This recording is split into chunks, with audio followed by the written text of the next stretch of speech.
Welcome to the NuChannel Sports Show on the Leeds Podcast Network. Thank you so much for coming back yet again for another episode of the podcast. On this episode of the podcast, I will talk about two players that should be added to the MVP conversation, Morant and Joel Embiid, and I'll also get you set up and ready for an amazing weekend of NFL action, the Super Wildcard Weekend. I had no problem finding somebody who thought they can beat me up. In fact, I love that. I would rather you think you can beat me up, because the thing is, I know you're not going to do anything crazy because you anticipate winning. So you're not going to do anything crazy. But the people who are afraid of me, I got out of those situations quick, fast, and hurry. Because this is the problem. When someone is afraid of you, right? That means they're liable to do anything. Now, I'm not saying the Steelers are afraid of the big bad Chiefs. That's not Mike Tomlin's style. But what he is saying is, guys, we ain't got no shot. We got no hope. So we're just going to do anything and everything we can just to muck it up. We're going to muck it up and see if the Chiefs can figure it out. So this is going to be a close game.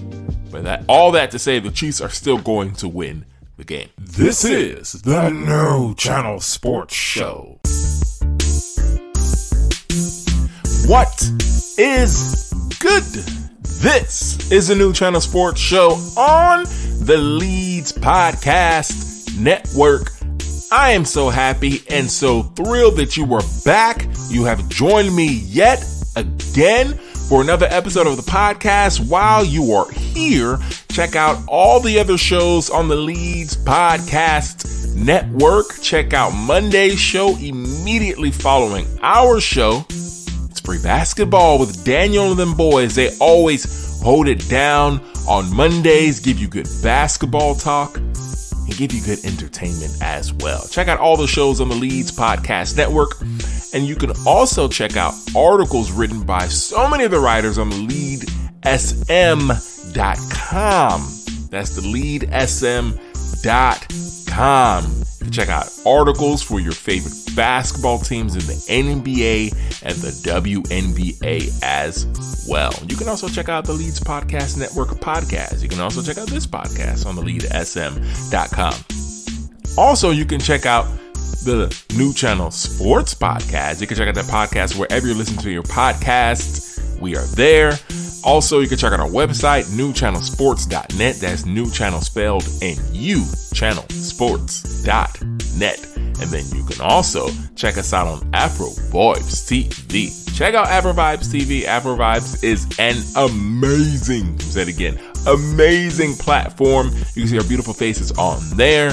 You can also watch music videos on there and just content upon content upon content on there. We're so happy to be a part of that as well. Okay, that covers it all. Oh, hold on. I always say that every week. It covers it all. Then I forget Facebook, Twitter, social media. We're on there as well. The Lead's on there. NuChannel Sports is on there. Come connect with us. We out here. All right, so that covers that. Let's get to my favorite topic. Like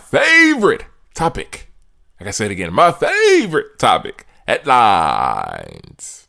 It's time for headlines. Right now. Okay, so headline number one, the Texans have fired their head coach, David Culley. And throughout the country, there's been really just a big storm upon the Texans. Everyone's upset saying, how could the Texans fire David Culley? And I say, living in Houston, you haven't been watching. and for obvious reason, there's no reason to watch the Texans. But at the same time, it has been apparently clear, abundantly clear, since David Culley was hired as a head coach of the Houston Texans that he would be a one and done. In fact, the only way I think he would not have been fired after the first season is if he somehow made the playoffs with what many believe to be the worst roster in the NFL. And it may very well have been the worst roster in the NFL, but he had them ready to play every week. He did an outstanding job. But this is the reality for all of you who are outraged. You're outraged by David Culley being fired. I'll tell you the reality. You weren't lining up for your team to hire him as head coach. You weren't hiring You were not lining up for your team to hire David Culley as your head coach. You weren't doing it. All right. So that's number one. Number two is this, and probably better than that. You were probably a part of the chorus of people, the line of people, the congregation of people who were standing together and saying the Texans are so dumb. There's this viral clip of this guy. I'm not even gonna try to explain it. Either way, he says something, you are so dumb. If you know the clip, you know what I'm talking about. Everyone was saying the Texans are dumb. How did you hire David Culley? I mean, we didn't even know who he was. And now the whole country is upset because the Texans fired him. I'm not saying the Texans are a good organization. All I'm saying is the writing was on the wall. David Culley was the buffer for whatever coach you're going to bring in now, because they knew this roster was horrible. They knew that whoever the head coach was going to win about 2 to 4 games, really 2 to 3 games at best. Some people said they had no shot of winning a game, and David Culley got them 4. But they didn't know. Josh McDaniels probably saw the roster and said, yeah, I don't mind coming because all of my boys are down there for the Houston Patriots. Not the Houston Texans, the Houston Patriots. But, I don't want to get tagged with more losses in my career. So let's get a guy. Let's get a flunky in there. Let's get a guy who will never get a job in the NFL. Let's hire that guy. The guy who has no business being an NFL head coach. And I'm not saying he doesn't have the credentials or anything of that nature, but he was never going to be an NFL head coach unless a situation like this arose. And it did. And kudos to him. He took the job. And on top of that, he did a pretty darn good job. So many people across the country said he did so good he deserved to keep the job, but that was never the plan. And for those of you who feel really bad for David Culley, he walked away with a cool north of $20 million. So he's doing okay, right? He loves to coach, right? And he'll be a part of the NFL for as long as he desires to be part of the NFL. But for those part of the national media who are outraged, they're outraged. How could the Texans do this? I'm saying you really weren't paying attention. There's no outrage here at all. We know that the Houston Patriots, we know what they are. Okay. Headline number 2, Novak Djokovic. This is tennis, by the way.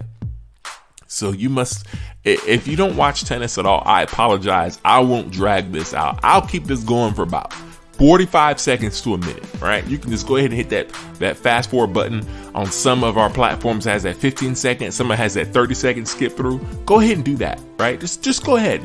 I'm not mad at that. But if you love the content and if you love hearing me speak, then we're going to roll right through it. So Novak Djokovic is preparing to go for the Australian Open. It's a big deal for so many reasons. Australian Open is a major championship in tennis, right? There are 4 of them, and it's the first one of the season, and it's Djokovic's best major tournament. And on top of that, he's getting ready to pass up Roger Federer for most titles ever, and Rafael Nadal. I believe they're all tied at 20 right now. But essentially, he was probably going to win it at this Australian Open. The problem is there's COVID, and he is known for not being vaccinated, and he's having some troubles figuring out an exemption to get into the country. So it's kind of been crazy. He got in, they say he shouldn't be in. So at this moment, as I'm recording this podcast, he's getting ready to be deported because there's really not much else they can do. Who knows, they may figure out a way to keep him in the country. But this is one of the bigger stories that I've seen in quite some time, because he is one of the greatest, if not the greatest, tennis player of all time. And he may miss an opportunity to take that lead and never look back. And it may be taken away from him because he's not vaccinated. And it's a real big deal, not to belabor the point, but Rafael Nadal, a guy, they're right close to each other. French Open has been Nadal's tournament, right? Even though Nadal lost to Djokovic last season in the French, if he's able to pick up a tournament, who knows? This tournament, if he doesn't get the chance to play in the Australian Open, this may cost him the chance. It probably won't, but it may cost him the chance of being the all-time Grand Slam leader in men's tennis. All right, so that's it. That's all I'm going to say about that. Okay, moving on to my final topic, my final subject of headlines. The Georgia Bulldogs won the college football playoff, and so many people are saying, yeah, the Georgia Bulldogs haven't won in 40 plus years, and it's great to see, but they've been dominant, right? They've been hella dominant. I mean, they have been very dominant. And they have looked good for a couple of seasons now, about 4 or 5 seasons, where really since Kirby Smart got there, Kirby Smart was finally able to get that monkey off his back, right? To win that big game.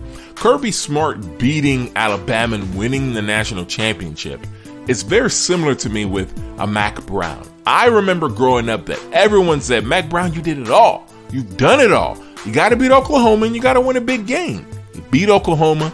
Won a big game, and the monkey was off his back, and he was able just to coach in freedom.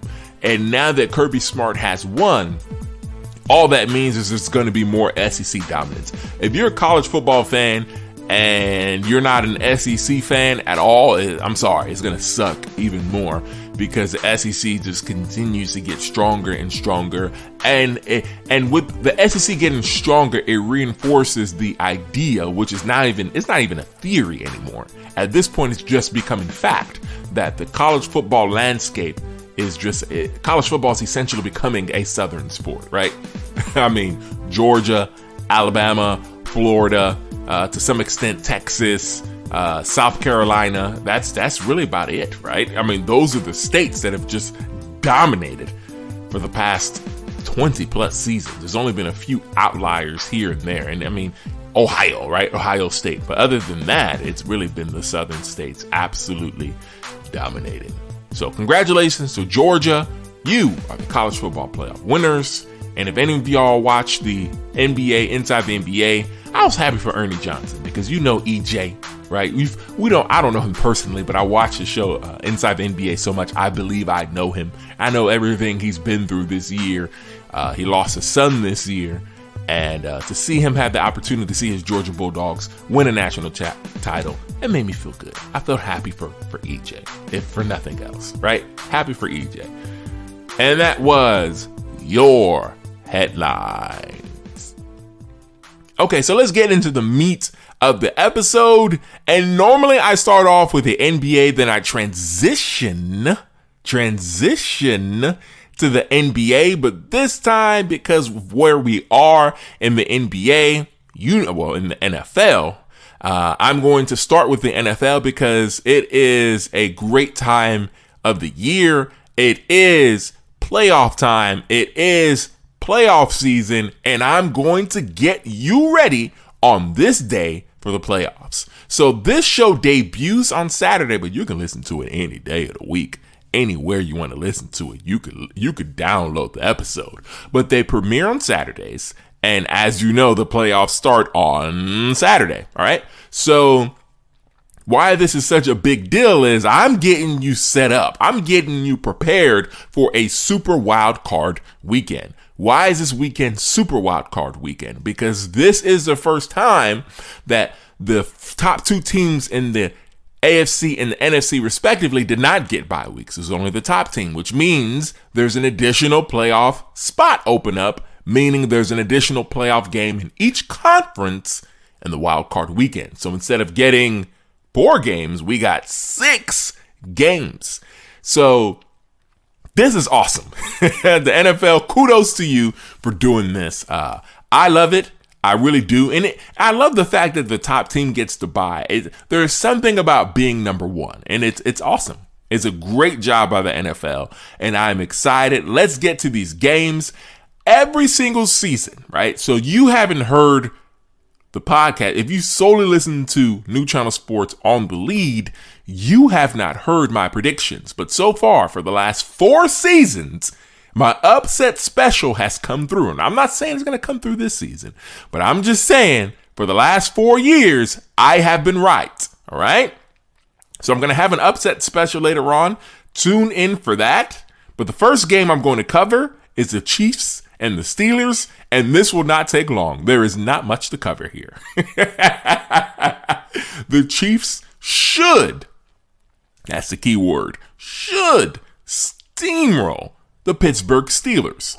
There are a couple things in the Steelers' favor that they can certainly draw upon. One is they have a phenomenal head football coach in Mike Tomlin, who happens to be the only black head coach in the NFL at the moment, because two of the other black head coaches, David Culley, Brian Flores, were fired. And based on the headlines we've heard, there are many people across the country that believe definitely David Culley shouldn't have been fired. But there's no doubt. There's absolutely no doubt in my mind that Brian Flores should still have a job. But it is not. And I digress. So you have the super coach who's coached the Steelers for 15 seasons. I believe it's 15 seasons this year. And he has never had a losing record. That's what it takes sometimes for black coaches. I'm not trying to make this anything other. I'm just telling you the facts, right? This is a coach that has never had a losing season. And he's the only black coach in the NFL. That's a problem. But that's not what this is about. This is about the Chiefs. This is about the Steelers. This is about the Chiefs, who should steamroll the Steelers. But this game is going to be a lot closer than you think. And I mean a lot closer. I would be quite surprised if a Mike Tomlin coached team gets blown out twice to the same team in the same season. Because the Steelers already went to Arrowhead this season and were absolutely embarrassed, right?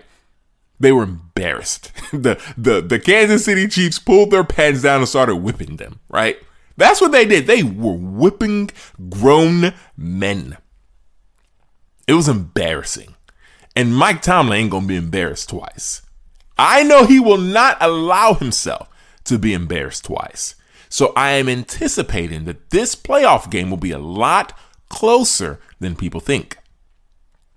It is also potentially, and I'm saying it is, Ben Roethlisberger's last game as the quarterback of the Pittsburgh Steelers. I believe he knows that. The defense knows that. The offense knows that. Every single player in that locker room, the way Mike Tomlin was talking about this game earlier in the week, he was basically saying, hey, man, we ain't even got no shot anyway. We ain't supposed to be here, bro. Right? We're even supposed to be here. If it wasn't for possibly one of the greatest regular season games that I have ever watched between the Las Vegas Raiders and the Los Angeles Chargers, the Pittsburgh Steelers wouldn't even be in the playoffs. Talk less with the Jaguars beating the Colts in what was a shocker to many, not to me. Let me just say this real quick. For those people who are shocked that the Jaguars beat the Colts, I will tell you this. The Colts never go to Jacksonville and win. They just don't. I don't know why. Even when Peyton Manning was there, go back and look up their records. The Colts rarely go to Jacksonville and win. So it just was not surprising to me that the Colts choked. But that's neither here nor there. Well, everybody's saying they choked. It just wasn't a surprising result to me. But when I look at this Chiefs and the Steelers game, the Steelers are basically playing a Goliath, right? They're playing a behemoth that they can't beat. So, I mean, it's one of those things where it's like, whatever, we'll just give our best shot. My biggest fear growing up, I'm a bigger guy, right? I talk about this on podcasts a couple of times. I'm a bigger guy. To give you a visual, I am 6'4". So with this voice, yeah. You hear this voice? I have a matching body. I am 6'4", right? And my biggest fear growing up was fighting someone who was very afraid of me. I did not want that. I had no problem fighting. I'm not advocating fighting, but just hear me out. Because, well, when you're in grade school, kids fight. It is what it is. I had no problem fighting somebody who thought they can beat me up. In fact, I love that. I would rather you think you can beat me up. Because the thing is, I know you're not going to do anything crazy. Because you anticipate winning. So you're not going to do anything crazy. But the people who are afraid of me, I got out of those situations quick, fast, in a hurry. Because this is the problem. When someone is afraid of you, right? That means they're liable to do anything. Now, I'm not saying the Steelers are afraid of the big bad Chiefs. That's not Mike Tomlin's style. But what he is saying is, guys, we ain't got no shot. We got no hope. So we're just going to do anything and everything we can just to muck it up. We're going to muck it up and see if the Chiefs can figure it out. So this is going to be a close game. But all that to say, the Chiefs are still going to win the game. All right, so I'm going to cover the AFC first. I should have prefaced that before I started talking about the Chiefs and the Steelers. Cover the AFC wild card first, then I'll go to the NFC. So the second game I'm going to cover from the AFC wild card is the night game on Saturday, the Bills, the Patriots. Upset alert! Upset. This is an upset. I'm calling it now. I'm calling the Patriots to win this game. And then a lot of people are saying, bruh, are you serious? That's not an upset. There are people around the country saying, that is not an upset, bro. Bill Belichick winning a playoff game is not an upset, but it is. And I'll tell you why. Number one, the Bills won the division. Number two, the Bills have the better team. And number three, the Bills are at home. But there's one part about this game that is too reminiscent to that first time these two teams met in the regular season. This game is going to be one of the coldest games in playoff history if the weather holds up. When I last checked what the weather would be before the podcast, they were going to be in the negatives. And the last time they played a really cold game, that must have been a couple seasons ago, right? No, wrong. It was just this season. And where did they play the game? I mean, oh no, right? They played the game, a very cold game in these same conditions. Wasn't really a great environment to throw the football. The Bills are not a good running football team. The Patriots are. With all that lined up, I like the Patriots to win the game because the Patriots are going to be able to run the football. The Bills have gotten better at it, learning their lesson because, come playoffs, it might be really cold. We may need to run the ball. So they've done that better. And Josh Allen is certainly going to be running a lot, but I just don't like the Bills in this game. I don't. I hope they win it, but I'm calling my upset here, and maybe my streak ends with this game because I'll be honest, it's not the biggest upset alert, but this is my upset. I'm taking the Patriots over the Bills, and it comes down to that weather, man. It is so cold. I don't know what the wind is going to be like, but if the wind is destructive in any way, and the Bills are not able to throw the ball down the field, they're in trouble. Because the Patriots are better at mucking up games, playing close games, having their defense dominate, and Bill Belichick just simply being the absolute best game managing coach ever. Like, it's not even close. So, I like the Patriots to beat the Bills in that Saturday night matchup. Okay, the final game I want to cover, the Raiders, the Bengals, not much to say here. It's a good matchup, I guess, right? It's a first game on Saturday. And if you're not a Cincinnati fan or if you're not a Las Vegas fan, you're just watching to watch, right? The NFL always puts the first game on Saturday of the playoffs, the teams you don't really want to see. Whenever the Texans make the playoffs, they're the first game on Saturday. Whenever the Bengals make the playoffs, you're going to be the first game on Saturday. Same thing for the Jaguars. If you ever make the playoffs, you're going to be the first game on Saturday. I'm sorry, it's just the way it is. And the Bengals do have one thing going for them. They have an outstanding quarterback in Joe Burrow. They have an outstanding wide receiver in Jamar Chase. And don't forget, across from him, they have T. Higgins, who is just as good. He's not as explosive, but he does not get his name called enough. He's an outstanding receiver. Tyler Boyd. They have a good tight end over there in Uzoma. A good running back in Joe Mixon. This looks like the Carson Palmer team, right? You remember that team? They had it all. They had the receivers, Chad Johnson, TJ Houshmandzadeh. They had Carson Palmer. They had a good running back. The defense was solid. They just kept getting hurt at the wrong time. And it seems as if the stars have aligned. If I'm not incorrect, I believe the Bengals haven't won a playoff game since 1990. It's been a very long time. And I am predicting that streak to end. They will win this game. I am pulling for the Bengals for the sole reason I want that 1990 streak to end.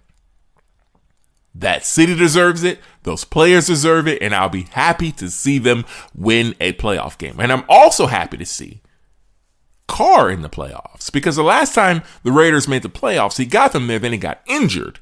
And he didn't start the game against the Texans. So he's never started a playoff game either. So it's also his first start in the playoffs, along with Joe Burrow. So one of these guys are going to win a playoff game in their first start in the playoffs. And I'm just choosing Joe Burrow. I believe they have the better team. I believe they have the better quarterback. I believe they have the better stars. I believe they'll win the game. That's what it comes down to. So in the AFC, I have the Chiefs. I have the Bills. I have the Chiefs. I have the Patriots.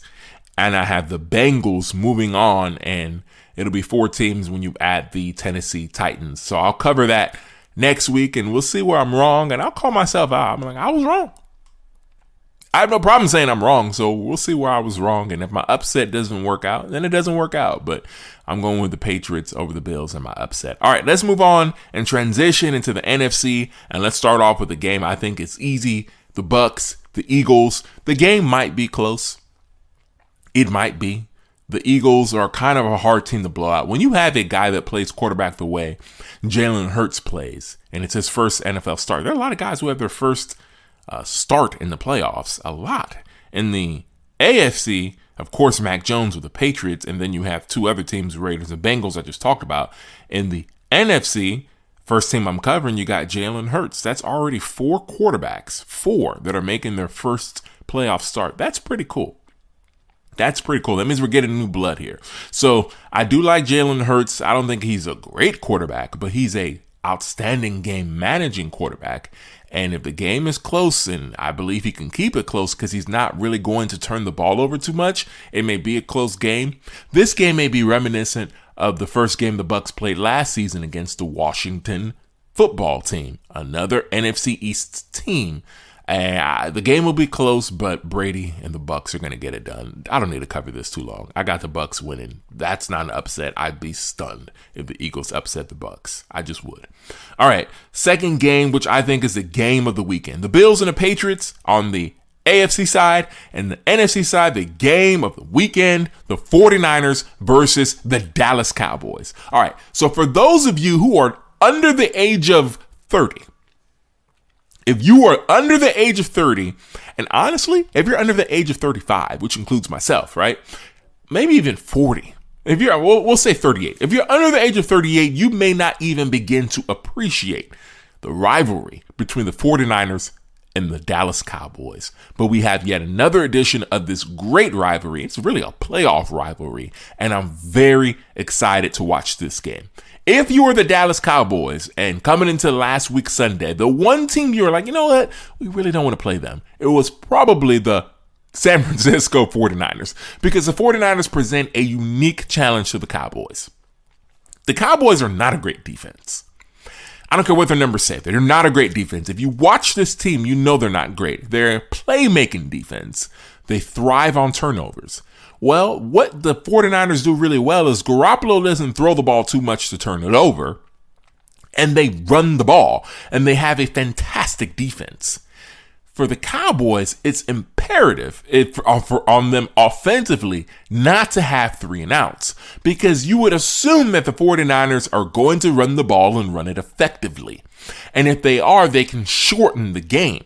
If you shorten the game, the Cowboys have less possessions. And if the Cowboys aren't efficient in those possessions, they're not going to win this football game.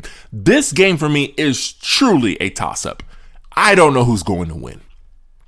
I know you don't tune into the podcast and listen to me say, I don't know. But I'm telling you, I don't know. I really don't know. This is a toss-up. Either team could win. In fact, I can see either team blowing out the other team, and I can see either team winning a tight overtime game. It's to me, it's just, I have no idea how it's going to play out, because they both have strengths that can really weaken the other team. If the Cowboys get out offensively and they're clicking on all cylinders, and you have to ask Jimmy Garoppolo to throw the ball a lot, it feeds into the Cowboys basically saying, yeah, we're not a great defense. They're going to score points, but we take the ball away. If you ask Jimmy Garoppolo to throw it 30, 40 times, the Cowboys are going to think we can get 1 to 2 turnovers. It's just an interesting game. I will pick a team. I'll pick the Cowboys for the sole reason being that they're at home. I just don't know what's going to happen in this game. The keys to the game for the Cowboys are not having wasted possessions. You can't go 3 and out versus the 49ers. They will make you pay. You have to have sustained drives. And then secondly, on the defense, you got to get turnovers. If you look at the turnover box and the Cowboys get 0 turnovers in this game, I don't think they win. I don't care what else happens. If they get 0 turnovers, I don't think they win. For the 49ers, if you see Jimmy Garoppolo threw the ball 40 to 45 times, they were probably losing the game, and they probably lose. Now, if they get their running backs, and that includes Deebo Samuel in there, because that dude, he is a running back, wide receiver combo I have never seen in my life, right? Him and Cordarrelle Patterson have just changed the game, right? They've been outstanding this season, running the football, catching the football. He's an interesting guy in this game, and he is certainly key to the offense for the 49ers. If they don't get him going, they're in trouble. I like the Cowboys in a tight affair, and that's how that one's going to go. I like the Cowboys to win it, but barely. If I was betting on this game, I'm not betting on this game. I'm not touching it. I'm not touching this game. So there is no if I was betting on this game. I wouldn't touch this game with a 10-foot pole because I have no idea what's going to happen. And there are not enough metrics to tell us what's going to happen. These two teams is just a strange matchup, and I love it. I think it's the matchup of the wild card weekend. All right, final wild card game. That's on Monday. It's the first Monday night game, playoff game, I think, ever. I could be wrong, but it's certainly the first Monday night football game that's a playoff game that I have ever watched. And it's the Cardinals at Rams. On paper, you think this game would be close. On paper, it seems like these two teams know each other very well, which is actually true. They do. They're in the same division. And on paper, you would assume that, you look at the quarterbacks, you have Kyler Murray, you have Matthew Stafford. It's going to be close. On the offensive, they both have elite offenses. On defensive, they both have playmakers. It should be a very close game. I don't see it that way. I expect the Rams to win this game and win it convincingly. And I have no reason to expect that. I may be foolish in that. It may be one of those things where I come back next week and I say, guys, please come back. I was wrong. But I just fully expect the Rams to win this game. And there's a couple of reasons for that. One, I like Sean McVay as a head coach more than I like Cliff Kingsbury. That's number one.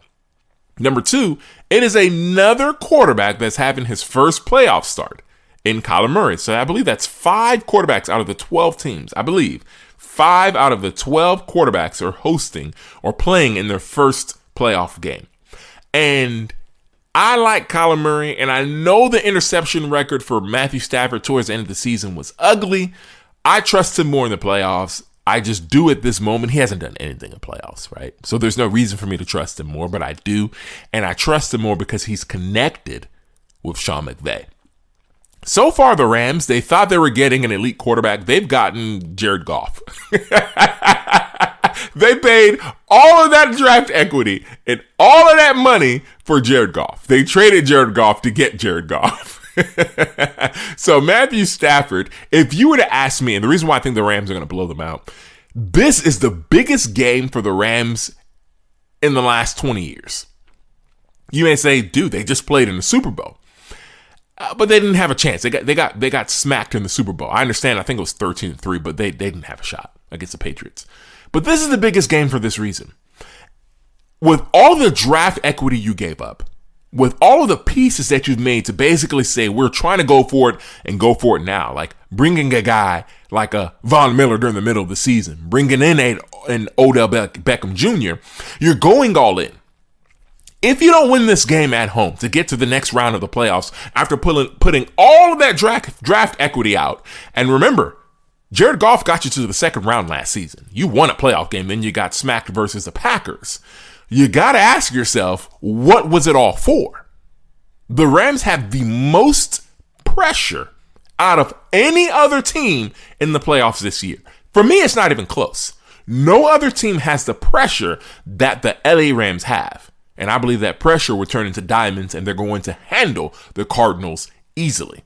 If they do not, if the Rams don't handle the Cardinals easily, they are in for a tough, sticky, hot offseason. And Matthew Stafford, everybody in the organization is going to be looking at him, including his teammates, who were lauding him at the beginning of the year, saying, wow, it's great to have an elite quarterback. It's great to be on defense knowing, ooh, my guy's going to cut him up. Now they must be thinking, bruh, man, we were better off with Jared Goff.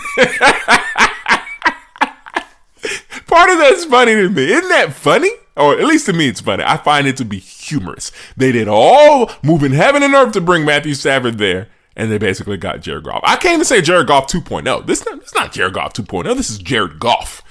And if they lose this playoff game, they are going to look very, very silly.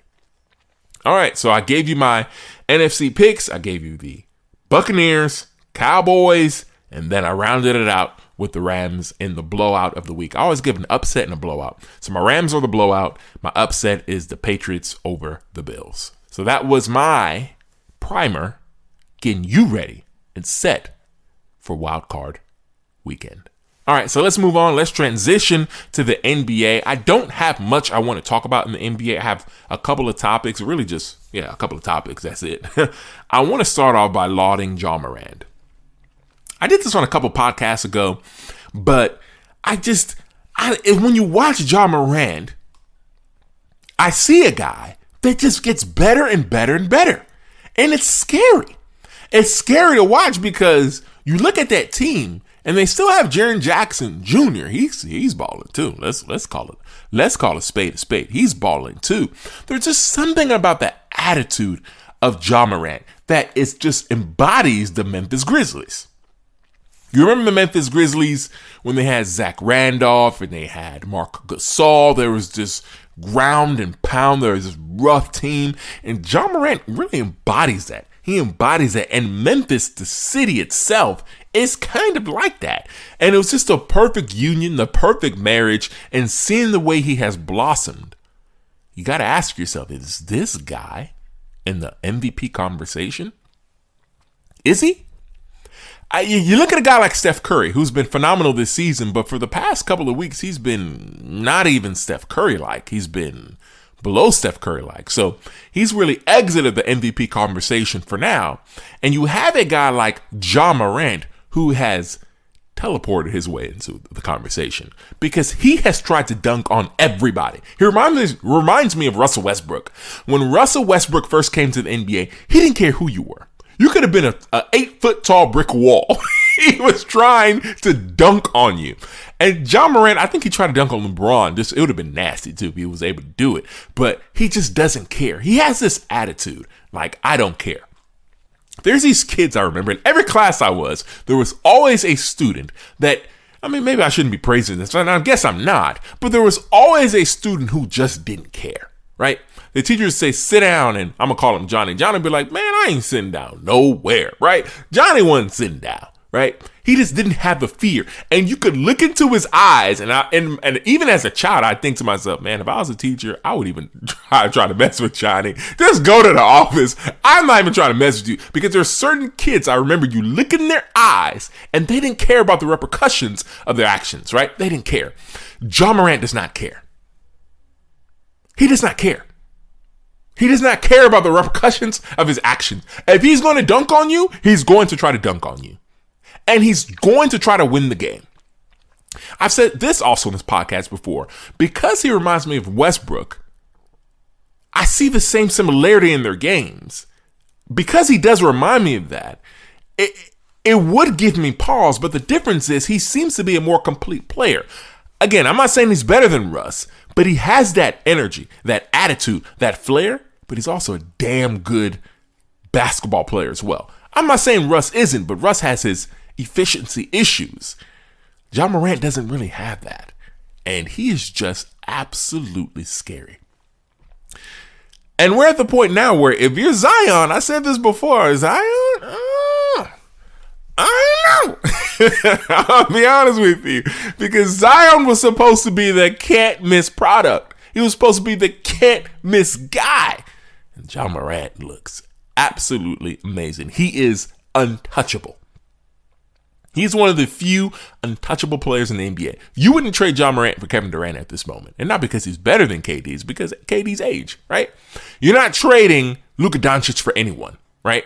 It's the same thing with Ja Morant. Ja Morant is absolutely untouchable. Absolutely untouchable. There are two guys, really. Two guys who are untouchable. Ja Morant, Luka Doncic. That's the list. Everyone else, I'm like, even obviously LeBron's not going to get traded. KD's not going to get traded. But, come on. And I should add Giannis Antetokounmpo, obviously, right? So people who are flipping out Milwaukee, calm down. Giannis is obviously on that list. But those three guys, Giannis, Luka Doncic, Ja Morant, because of their age, they're just untouchable. You can't do it. And it's incredible. I love watching all three play, and it's time for Ja Morant to get his just due. There's another guy that should be entering to the MVP conversation, and he has, and his name is Joel Embiid. Joel Embiid has quietly, somehow, because he's not really we don't know him as a quiet guy, right? He's normally loud and boisterous and letting you know I'm doing you up and I'm going to continue to do you up. But he has quietly put together a stretch of games that has been absolutely fantastic. And it's been so quiet. The only way I even really know about it is because I love sports and I watch sports all the time, but also because of fantasy basketball, because these are my fantasy teams. I pick them up in pretty much every league because nobody really likes to pick them up in fantasy because of the injury history, but I pick them up. I pick up the guy behind him and Andre Drummond, and I keep it pushing. But he's been fantastic. Game after game, he's putting up phenomenal numbers. And if the Sixers are able to figure out this Ben Simmons thing, keep him, trade him, however they want to do it, and they get another guy in there, watch out for the Sixers. And I said this before, and I talked about it in the last podcast, or maybe it was 2 podcasts ago. Who can they bring in a trade for Ben Simmons to help this guy, Joel Embiid, who is a generational talent? And the more I look at Dejounte Murray from the Spurs, the more and more I'm becoming convinced that he may be a guy that Daryl Morey should consider bringing in. Dejounte Murray can hoop. He can hoop. And he has the build, the body, kind of like a George Hill, this long, lanky guy. But he has skills upon skills that the Spurs may be able to flip into a Ben Simmons. I don't know how that works. I don't know what the numbers look like. But Dejounte Murray is a guy that the 76ers should strongly consider. I know they're holding out for Damian Lillard. I know they're holding out for Bradley Beal. But at some point, you have a guy that's a generational talent, that's a big man, that has a complicated and a long injury history. You got to get it in when you can. And there has to come to a point where you're playing poker. You're saying, Blazers, Wizards, eventually you're going to fold. Eventually going to show your hand and we're going to capitalize. Or maybe they don't blink. Or maybe it takes them too long to blink and all of a sudden your ace and Joel Embiid is no longer that. So perhaps the time is coming where Daryl Morey says, you know what? I may not get the guy that I thought I wanted in Bradley Beal and Damian Lillard. But Dejounte Murray may be just as good when he gets here in this situation. Because he is a guy that a lot of people in the NBA don't know about. But boy, he could hoop. He has the ability to score. His shooting has gone up. His ability to dish the basketball has gone up. He may actually just be a point guard. And defensively, he's right there too. I love Dejounte Murray. And my love for him has really, I always knew I liked him. But this season, I love him. Right? I'm going to keep it a bug with y'all. This season, I love him. And coming into the season, if you would ask me if I'm going to start my team, and I had between 2 guys, between De'Aaron Fox or Dejounte Murray, I probably would have picked De'Aaron Fox. But the more and more I watch Dejounte Murray and think of him being in a situation, because they're both in bad situations, right? But him being in a situation where he has a coach like a Doc Rivers, because he's being coached right now by Greg Popovich. They're both good coaches, right? And then having the ability to play with a guy like a Joel Embiid, he might be a problem. He might be a serious problem. Okay. Thank you so much for listening to this podcast. I truly do appreciate you taking your time to listen to the NuChannel Sports Show on the Leeds Podcast Network. I am very, very grateful for you. Check out the other podcasts on the Leeds Podcast Network. Free Basketball on Mondays with Daniel and them boys holding it down, and all the other shows on the Leeds Podcast Network. You can also check out theleadsm.com to see articles or team podcasts for individual teams where they do individual team podcasts. You can check them out on there as well. You can also check out all the shows from the Leeds Podcast Network on theleadsm.com. It's a beautiful website, beautifully laid out. Go check it out. Check out the lead as well on Twitter, and check out your teams on Twitter. You can follow your teams on the lead Twitter accounts. I believe we have teams for every NBA team, and if I'm wrong, I apologize, but I believe we do. Also, check out NuChannelSports.net. Check out the website. You can check out our podcast, NuChannelSports.net. That's NuChannel spelled, and UChannelSports.net. Check us out. And also check out our lovely faces on Afro Vibes TV. Check out Afro Vibes TV, an amazing platform. You can download the app on your phone, on your tablet, or on your television through your Amazon Fire Stick or your Roku. check out Afro Vibes TV. Thank you so much for listening, and you know how I always end these podcasts. Stay safe, y'all. Please stay safe. Peace. Thanks for listening to the NuChannel Sports Podcast. If you like the show, feel free to leave a comment and a 5-star rating. Your support is very much appreciated. Also, don't forget to subscribe on Apple Podcasts, Stitcher, Podbean, or on our website, NuChannelSports.net. That's NuChannel spelt N-U, channelsports.net. Got a sports-related question for the crew? Just leave a voicemail on our website. Till next time, have a good one and stay safe out there.